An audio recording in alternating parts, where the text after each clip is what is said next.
Good evening. We're going to begin our meeting for the Administration and Public Works Committee for Tuesday, May 29th. We have a quorum. I'm going to move that we approve the minutes from the regular meeting dated March 12th, 2018. Is there a second? Second. All those in favor? Aye. All right, minutes are approved. Alderman Rainey, can you do A1, please?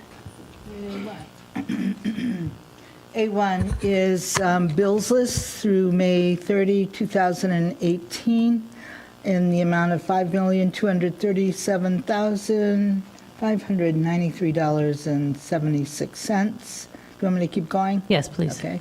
Credit card activity not including Amazon for the period ending March 31, $17,565.93. Credit card activity not including Amazon ending March 26, $132,105.42. This is for action. Actually, can you add on A1? Move approval. I think you skipped the payroll. Can you add that on, please? Skip the payroll. Payroll, April 30th, 2018 through May 13. Payroll is $3,049,254.40. With that, I move approval. Second. All right. See no lights for questions. All those in favor, please say aye. Aye. Any opposed? Do you want me to do two, too? Yeah, but first, I just want to make a quick comment. I want to applaud the staff for bringing down our Amazon purchases. I know I made that statement, I think, last month, and I realized that the purchases are decreasing, so I appreciate that. All right, A2, please. A 2.2. 2.2, yes. Amazon credit card activity, the period ending March 31, $1,454.57. Same credit card activity through March 26, Amazon activity, $12,061.30. Move approval.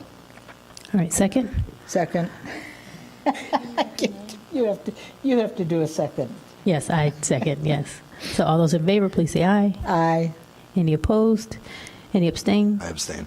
All right, so that motion carries. Alderman Sufferton, 3.1, please. Sure. Item A3.1 is a contract with J.A. Johnson Paving Company for the 2018 Motor Fuel Tax Street Resurfacing Project in the amount of $1,022,639.20.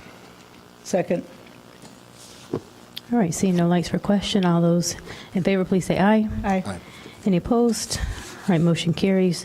A3.2 is a one-year contract with Corrective Asphalt Materials for Reclamate Pavement Rejuvenation Program. Staff recommends we authorize city manager to execute a one-year contract for pavement sealing with Corrective Asphalt Materials in the not-to-exceed amount of $50,000. This contract is awarded as part of a bid led by the Municipal Partner Initiative. Funding comes from the Capital Improvement Funds, has a balance of the fiscal year 2018 budget and remaining balance of $50,000. This is for action.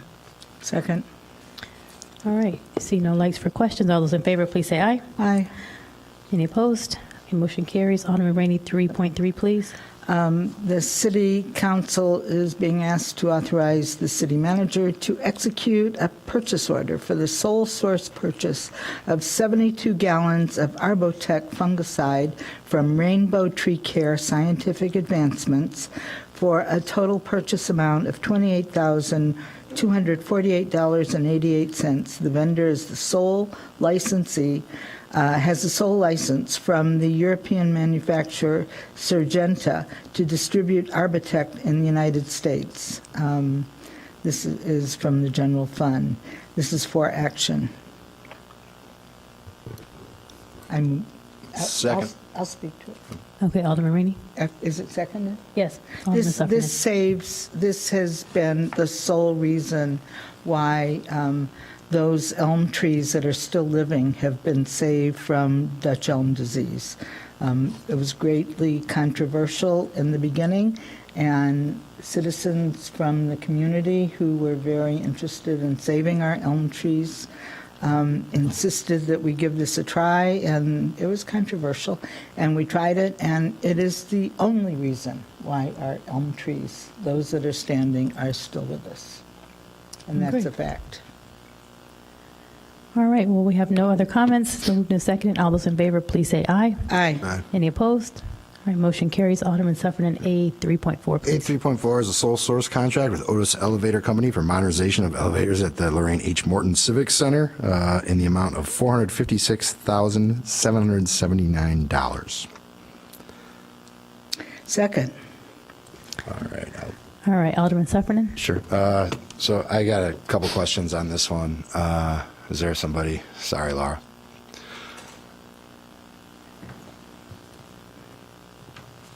So, sorry to make you walk up here for this one, but I've got, I don't doubt that these elevators need to be modernized. Can you give me an idea of what we're spending a year on emergency repairs? I actually do not have that number at my fingertips, so I would need to defer to facilities, but we can get you that Okay. answer shortly. So here's my concern, maybe you can help me out with this. We probably have like a time bomb HVAC-wise in this building. That's going to be a couple of $1 million. We're looking at probably $500,000 for these elevators. Are there any other major things coming up here in this building that you're aware of? Those are the two major ones that are on the short-term capital plan, but there are other, I mean, it's a large building and maintenance was deferred for quite a long time. So about 5 to 8 years ago, they started doing some maintenance with doing a major roof replacement and such, but yes, there will continue to be major things that need to be done. My concern is without us having like an intentional discussion about how long we want to be here, what the cost will be to be here for a period of time that we determine to be reasonable, that we're just going to end up blowing $500,000 on two elevators that aren't going to be that much better than what we have right now. Is that, I mean, we're replacing all the mechanicals under this? Under this contract, we're replacing all the mechanicals. Otis has been doing the elevator repairs, and so they have a pretty good understanding of exactly what's already been replaced and what still needs to be replaced. So this upgrade will deal with the elevator issue, but it is a substantial amount to invest in the building. On the other hand, it's rare these days for both elevators to be in service for an entire week without calling Otis to come and do a repair. Okay.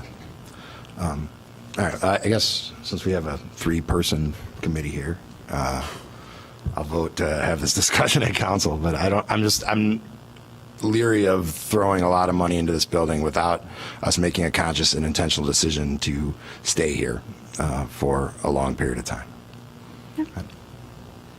And I have another question. So I know it's called modernization, but I assume there's safety issues. I know that some citizens have asked about modernization. It sounds like we're doing kind of a luxury upgrade, but this is for safety and functionality of our elevators. Yes. This is absolutely for things like replacing motors, and the electrical will be redone, not in order to make a luxury elevator situation, but just in order that we can stop calling Otis on a weekly basis to come do repairs. Okay, thank you. And since we will talk about this at council, I don't know how easy it is for you to get any more numbers together, but I would be interested in just seeing where we are with yearly repairs. We will have that. Thank you. All right, it's been moved. My light doesn't seem to be working. No, your light's not working. See, the building's falling apart. We'll fix it. Alderman Rainey, go ahead. We'll fix your light. No, I think Mayor Haggerty has done that to my light, but that's okay. We've had the conversation about leaving this building, and you should have been here. It was gruesome. But anyway, so we've spent a lot of money on this building, making it habitable. Whether or not it has been brought up to speed, I don't know for sure. But I can tell you, I managed buildings that were 7 to 10 stories in my previous life, and replaced several elevators and maintained elevators. This is not an expensive job here, given what elevator repair and maintenance costs. And if you come to this building 2 or 3 times a week, It is a little frightening to always see on the elevator on this side out of service, and then a day later you get in it, and the next day you come and the sign is back up. I'm happy to protect me and my colleagues and all the people who come in and out of this building from any kind of a possible accident in that elevator. I don't know, maybe it's just the lights that are broken in there, or maybe it's something serious and mechanical, but it is out of service a lot. And I don't know what's wrong with it, and I probably would rather not know. But I think if we can get it fixed for this price and get it running for, there'll be a guarantee of some kind. I trust the parts and service for a Yes. while.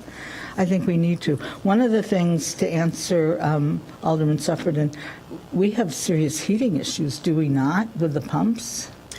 We do. Yeah. There's a mix. One, the boilers are in need of substantial rehabilitation, but also the way that we air condition this building is through a series of 120 or so heat pumps that are located in the ceiling, and they're older, and the design is not a standard design that you would purchase at this point in time if you were going to buy a new heat pump, the way that they're set into the ductwork.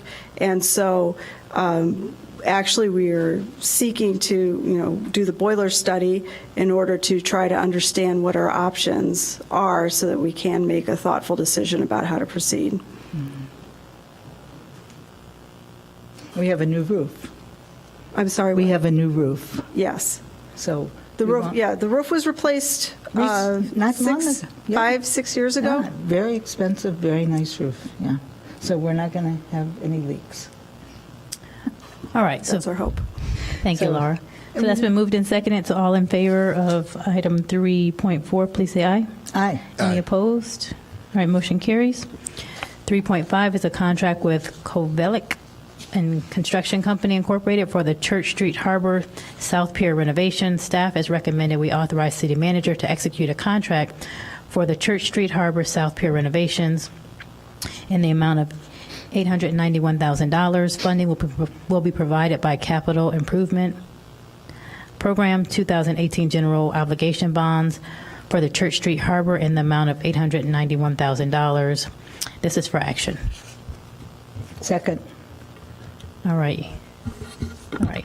Alderman Suffredin. And I had asked Lawrence, I'd asked you earlier, can anybody give me an idea of how much revenue we generate off of the boat launch? I know between the launch fees, trying to figure out what we do for recreation, the value it has for the Coast Guard. Is there any working number we can, you sent me it's about $20,000 in launch fees. No, it's more than that, sir. It was, how much revenue do we So generate? the boat launch generated a couple $100,000 worth of revenue. You got to realize we have individuals who pay us a license fee to launch their boats, but our entire aquatics camp, which brings in like $180,000 by itself, is done out of that boat launch ramp as well.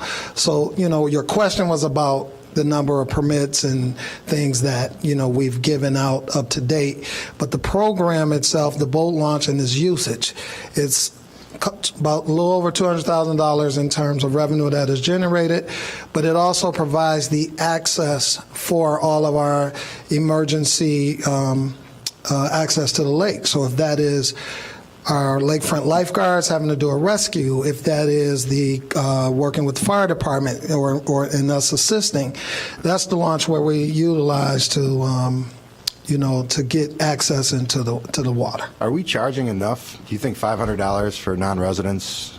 I mean, is there if you're a non-resident and you want to launch your boat into Lake Michigan, where else can you go in the area, and how do we fit in there? I mean, so off the top of my head, I don't have the other communities' actual fees, but I could, get you that information. But there's launches in Chicago, and there are other launches. There's one in Wilmette. There's one further up north, I know, like in Waukegan.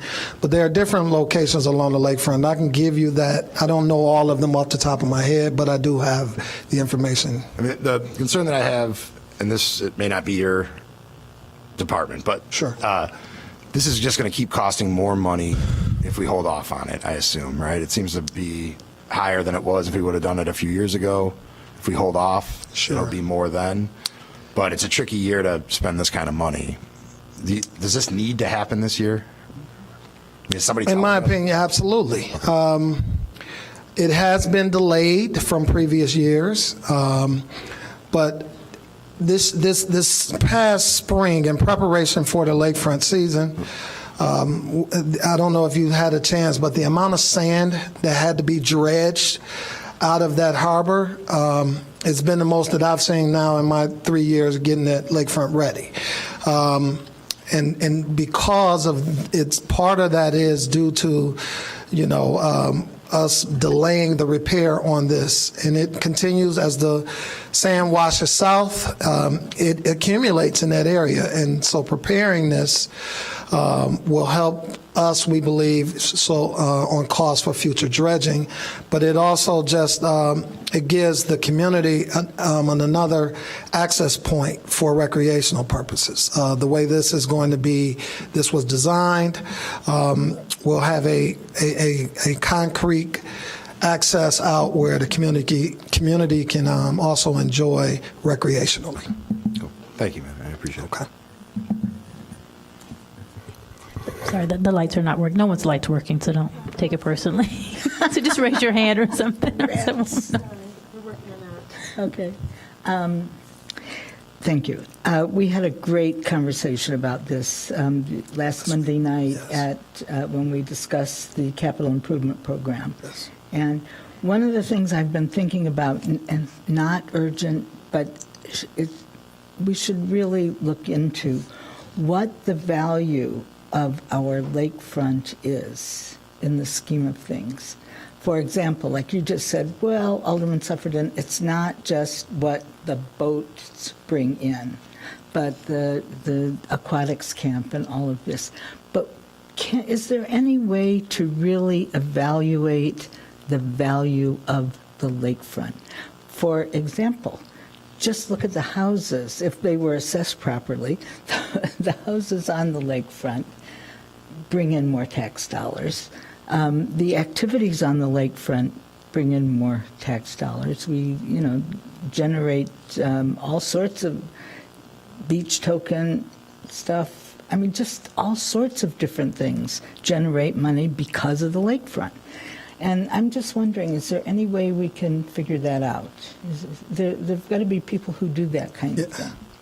Yeah, there are consultants out there And the way we maintain it is so important. If we had a crummy lakefront, people, it would devalue our town. So I think, and one of the arguments I made the other night was, we have this lakefront, we need to really make it special. And that's why we're so much better than Oak Park, because they don't have a lake, And so, I mean, it's just really important that we take care of it. Thank you. I have I mean, we need to.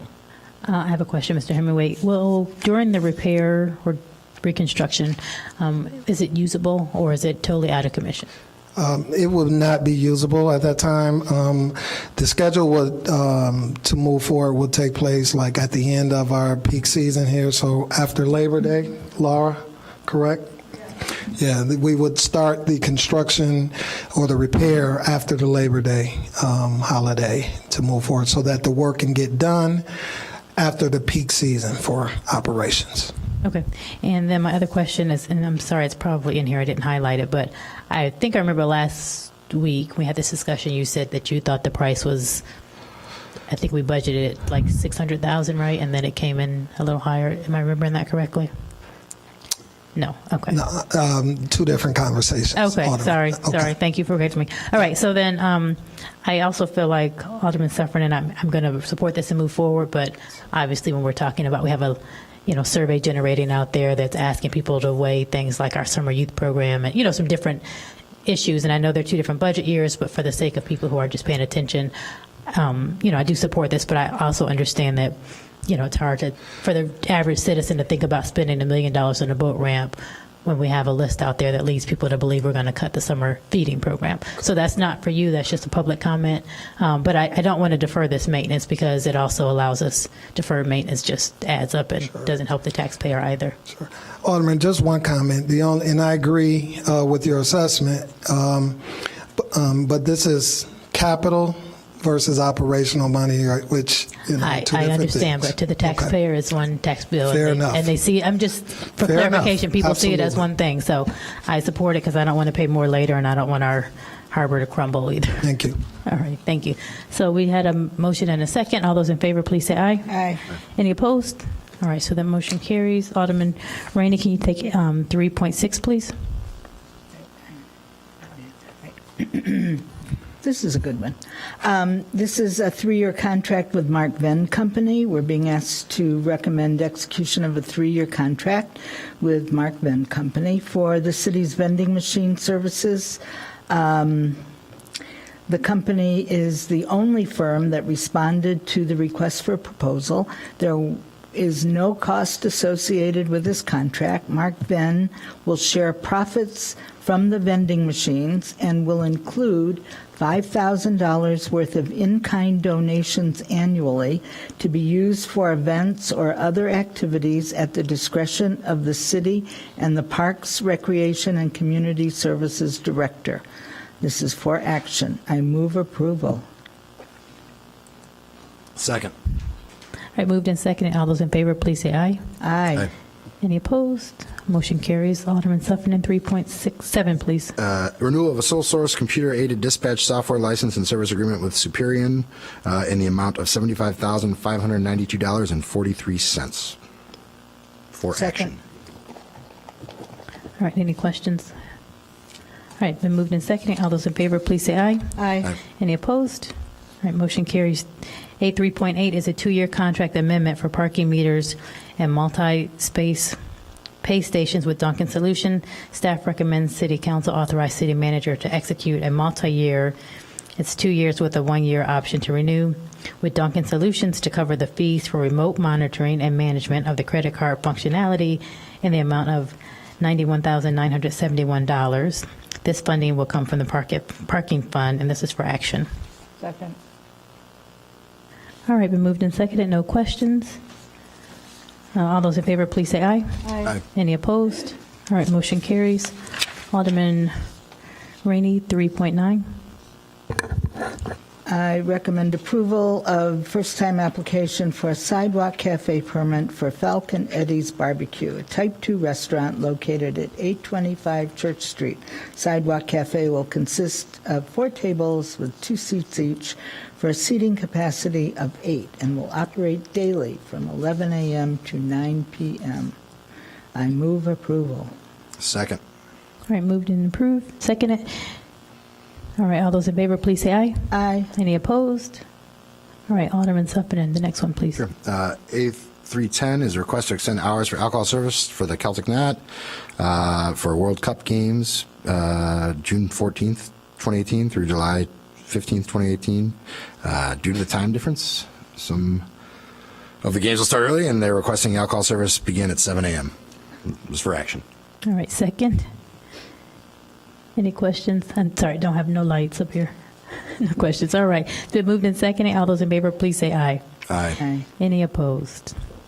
All right, A4 is Resolution 27-R-18 to terminate the lease for city-owned real property located at 2222 Oakton Street with Smiley Brothers. Staff is seeking direction on next steps for the city-owned property, including possible issuance of a request for qualification/proposal, and also looking to authorize city manager to execute a mutual termination of lease with the property and Smiley Brothers. This is for action for requesting action and direction.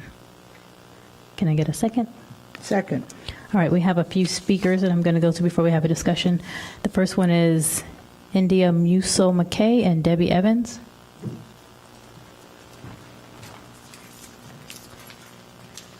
And you will have 2 minutes to address us. Thank you. Hi guys, my name is Deborah Evans, and I think a few of you might know me from Nevins Celtic Knot originally, and then we moved on to Peckish Pig.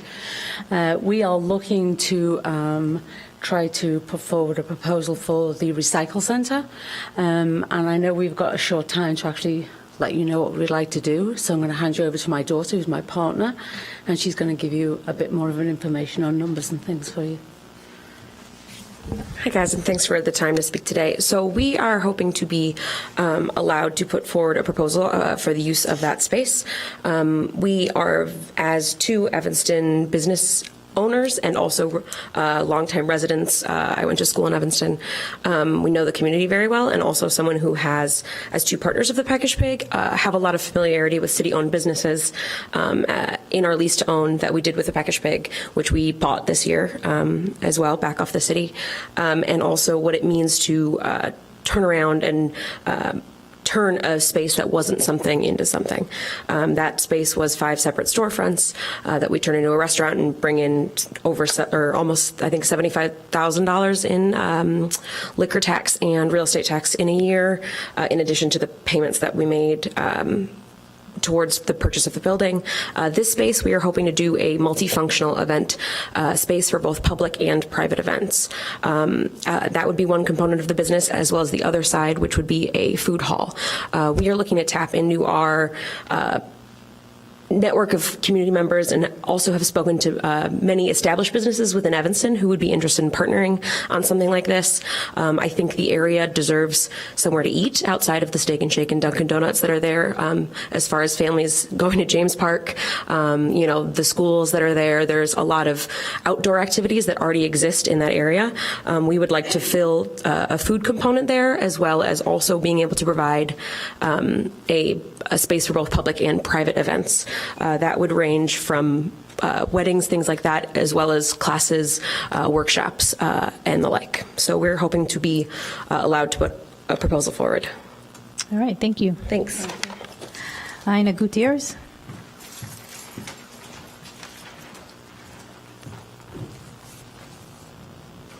Good evening. I'm Ina Gutierrez. I'm the Executive Director of the Evanston Rebuilding Warehouse, and I'm here to ask you to consider the Evanston Rebuilding Warehouse as a desired use for the recycling center property.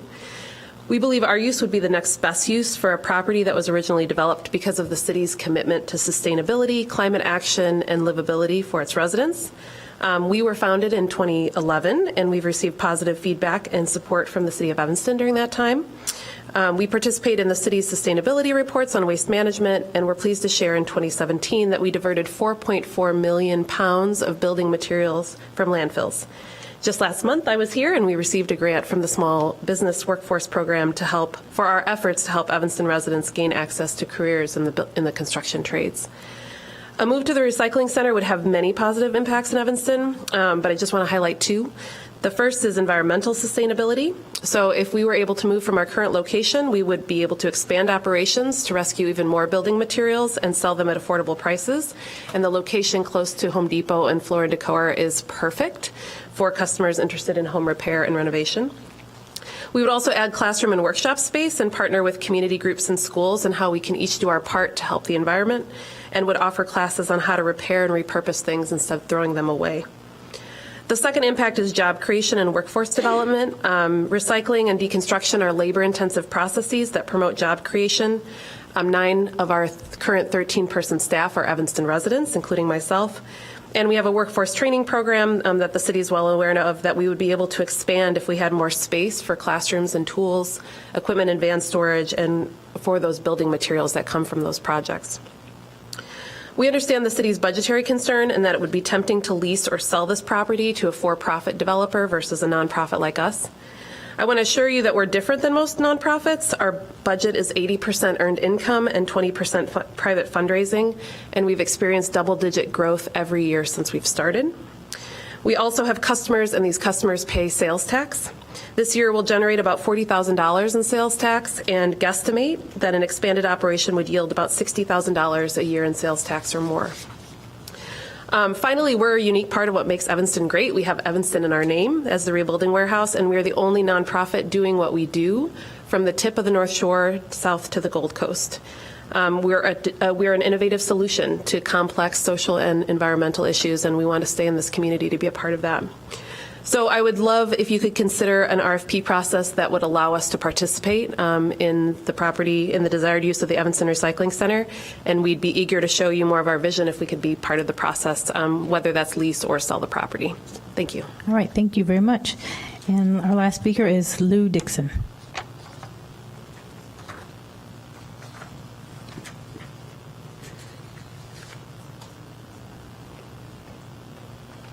Hi, I'm Lou Dixon. I'm the founder of the Evanston Rebuilding Warehouse, and it's very exciting, the whole idea of the recycling center coming back on. It closed just before we opened, so we opened 7 years ago, and I remember thinking then what an amazing place that would be for my vision of, having a place where everyone could afford to fix up their homes, where we would divert all these things, where we cut down carbon emissions because people are buying reused versus building new things.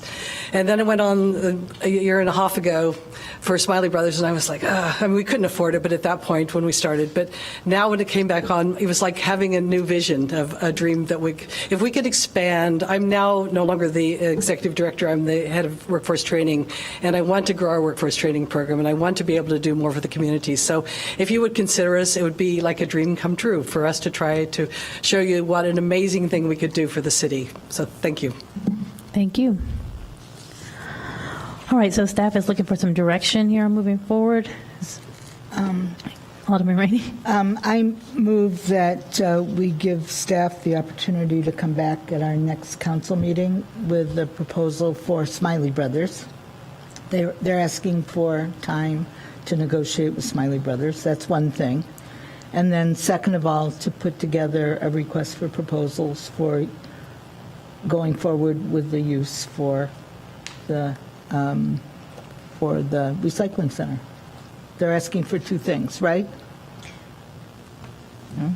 Good evening, Johanna Leonard, Yes, Community ma'am. Development Director. There were a few questions in the memo, and I just wanted to highlight those so we could have direction on that return with the document.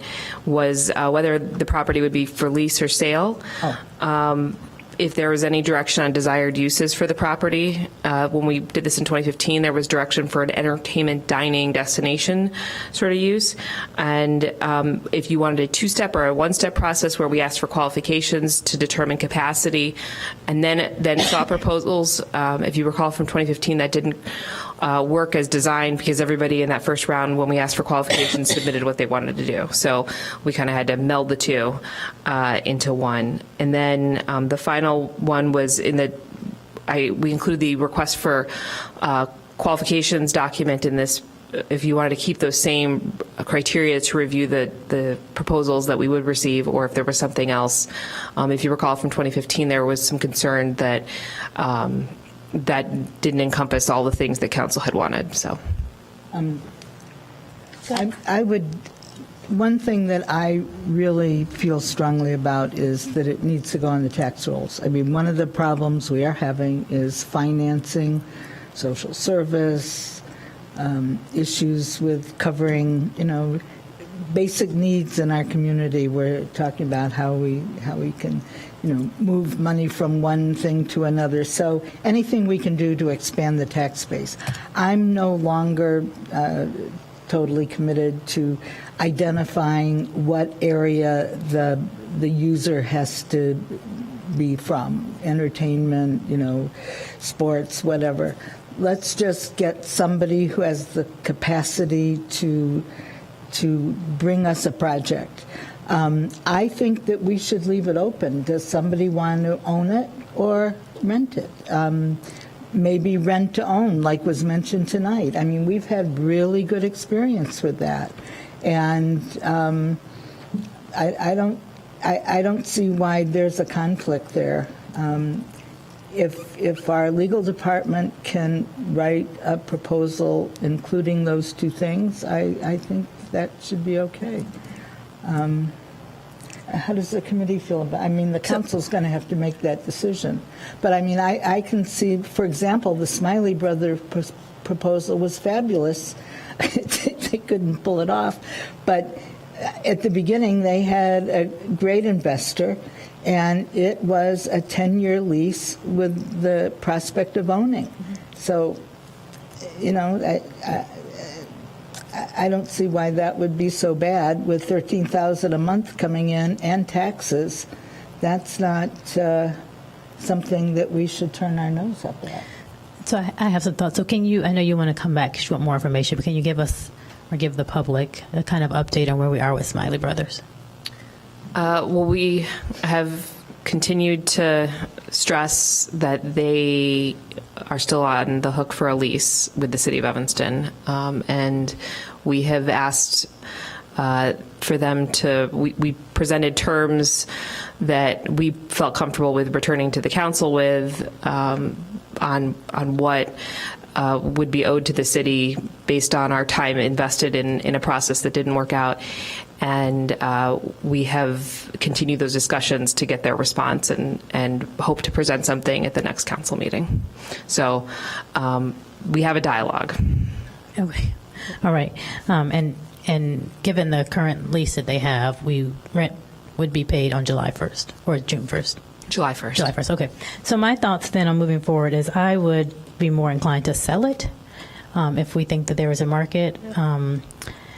You know, I have concerns, obviously, you know, financial concerns. If we were able to sell that property, just like the library parking lot, we could make a huge investment in something, our pension, you know, whatever we decided as a council.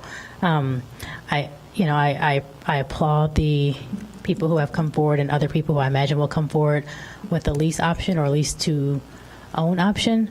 But again, given our finances and given our, I guess I would say our as a city history of our landlord skills, I am concerned about going into a lease if there is an option for purchase, right? So I would like to do, I guess as Alderman Rainey said, if we can come back with something that does both.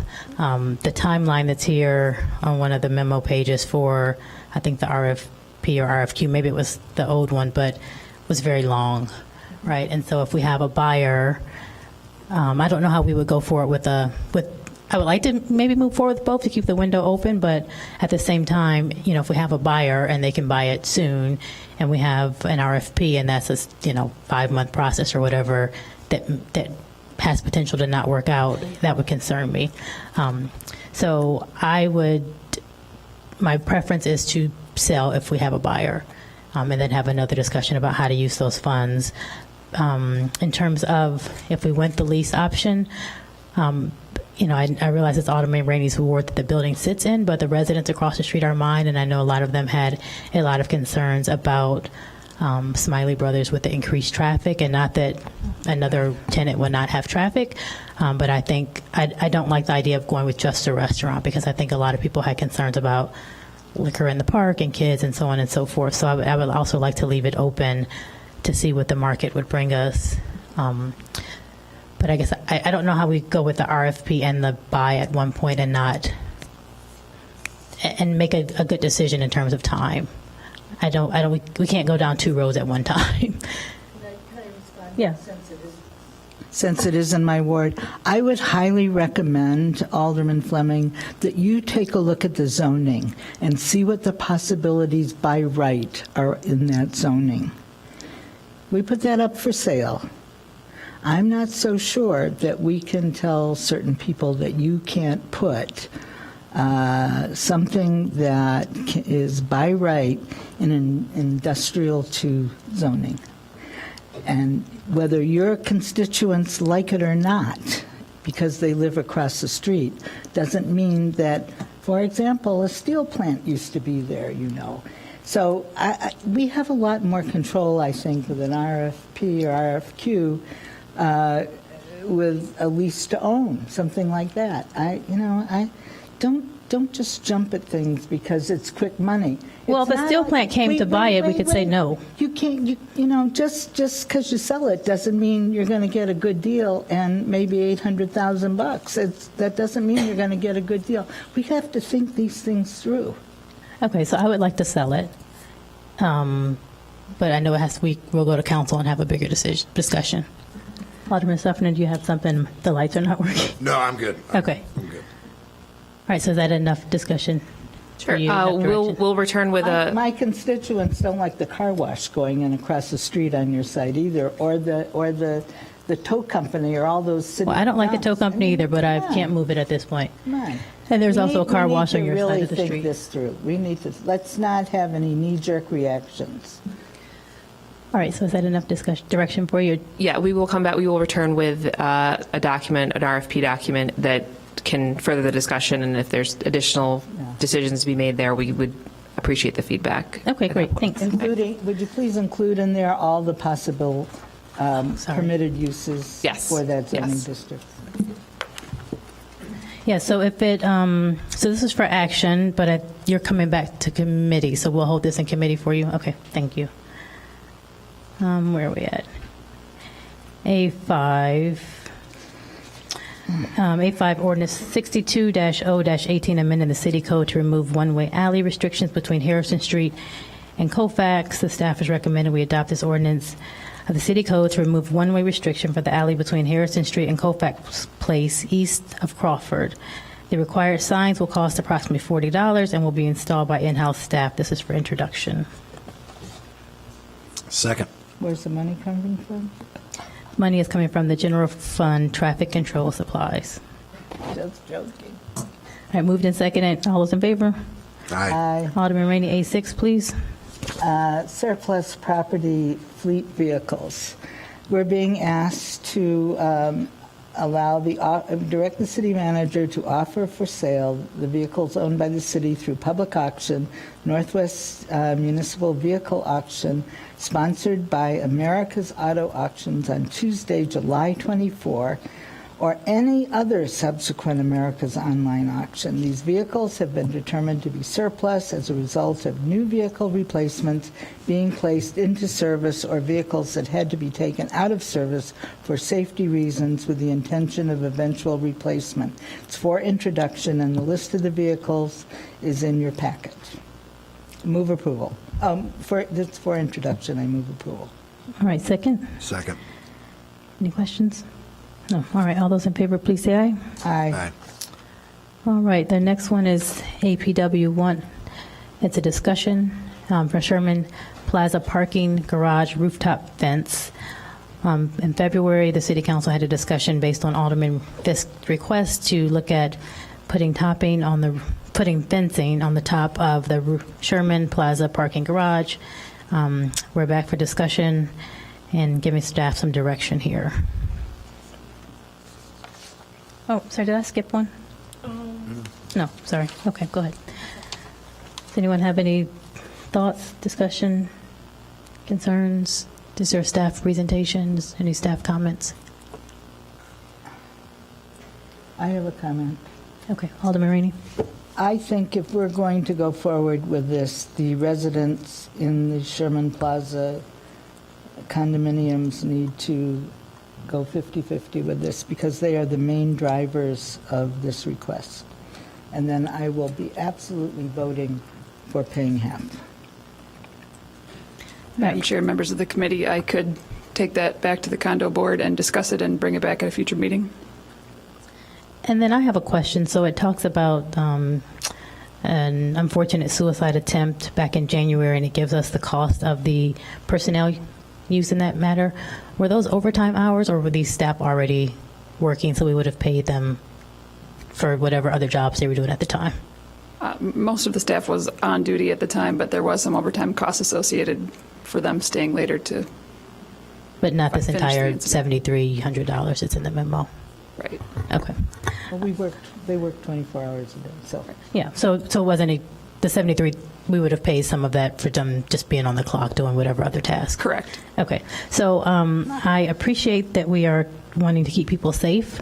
However, I'm thinking of a lot of buildings in which people could utilize for things that could be harmful to themselves, and I just don't know that how we rectify that. I don't know if a fence does that, or are we looking at fencing other properties? You know, I don't think that this is something that I could support putting city money into, again, given our budget constraints, and that I'm just not convinced that this fence is going to do the thing to prevent someone from, unfortunately, bringing harm to themselves, or they're not going to move over to another parking lot or what other building we have some liabilities at. Okay. Alderman Suffolk? No? Okay. Alderman Rainey? But the point is, it would probably prevent, especially this last attempt, from happening there. And that's what the Sherman Plaza people want, to prevent it there. They're concerned. No, I understand their concerns. I know. So that's why I'm saying that if they want to kick in and pay half, we could maybe look at some cost sharing. All right, so I guess the direction is you'll see if they would like to pay half and let us know. I will do so. Thank you. All right, thank you. All right, do we have any communications, this committee? I guess my only communication is to reiterate what Alderman Braithwaite said at Call of the Wards last week, which was I would totally support us looking at the budget survey that is out now and consider taking off some of the programs that we heard citizens come and speak about, particularly the Mayor Summer Youth project that I think most of the city supports and understands, and some of the outreach work, particularly as we're going into the summer. But I know we will continue the budget discussions as we go along, but for the record, I did want to say that I support that. All right, so we are going to adjourn this meeting. We will begin P&D at 7:10. Have a second? All right, thank you. P&D starts at 7:15. Correction, P&D will start at 7:15.